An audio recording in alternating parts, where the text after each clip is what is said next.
सुनैबो तोरे सुनैबो उठा के और ताली बजा के कतबू भगबहिन मैगे लग सन जइबो गे मैगे कतबू भगबहिन मैगे लग सन जइबो तोरे से कहबो गे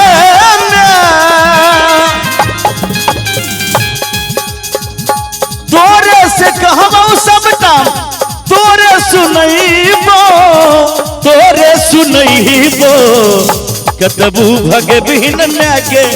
लग सन जइबो गे मैगे कतबू भगबहिन मैगे लग सन जइबो माई से भक्त कहै छै माँ हमर अर्जी तू सुन ले जगदम्बा कतबू भगबहिन मैगे लग सन जइबो गे मैगे कतबू भगबहिन मैगे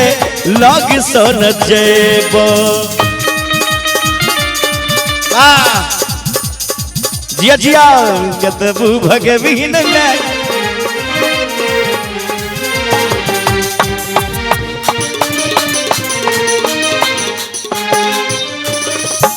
और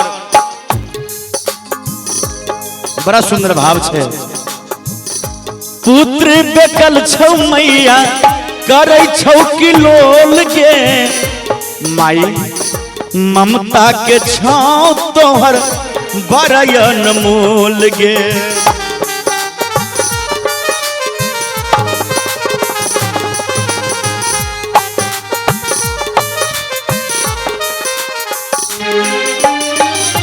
पुत्र बेकल छौ मैया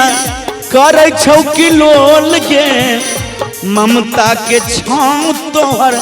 बरयन मोल गे रुसला जे हमरा से तू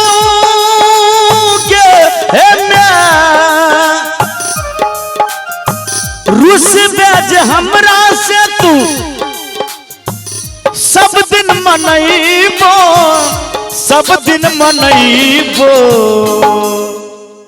जे मैं हमरा से तू केतनो रुसमे तो हम सब दिन तोरा मनैबो गे मैं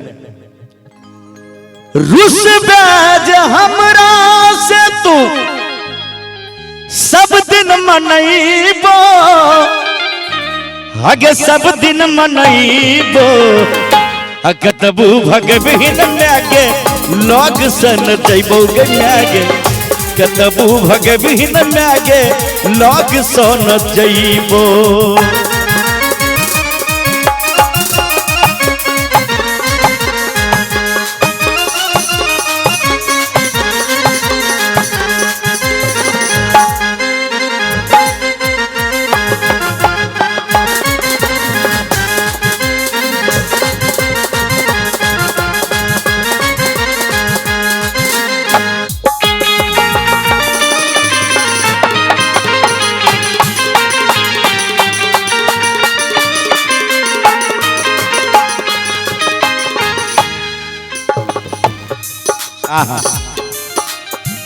केते भाव में वो बेटा मैं के कहे छे जना तहिना भक्त माता दुर्गा जी से कहे छे दुनिया के भीड़ में माँ कुछ नहीं सुझैया आतुर मोन हमर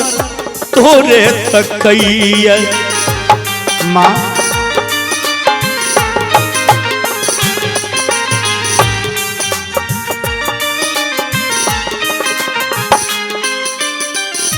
दुनिया के भीड़ में मैं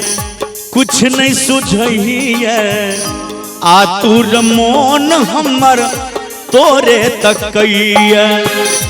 कोरे में रहबो सब दिन गे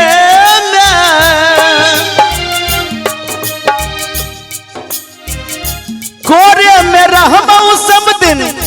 कोरे में खेलबो कोरे में खेलबो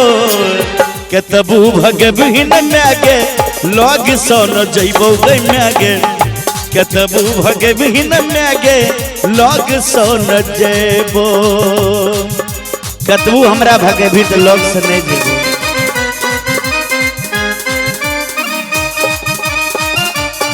मनीष भैया जाओ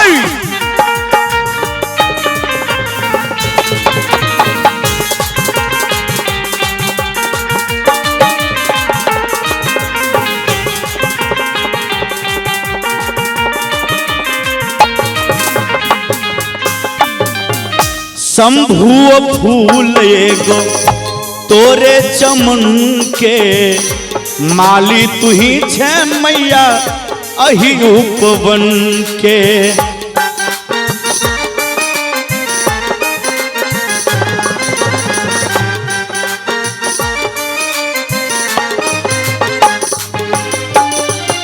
शंभु फूल एगो तोरे चमन के माली तू ही छे मैया अहि उपवन के। तोरे चरण में अपन गे तोरे चरण में अपन जिंदगी बितैबो जिंदगी बितैबो। दरबार तेरा दरबारों में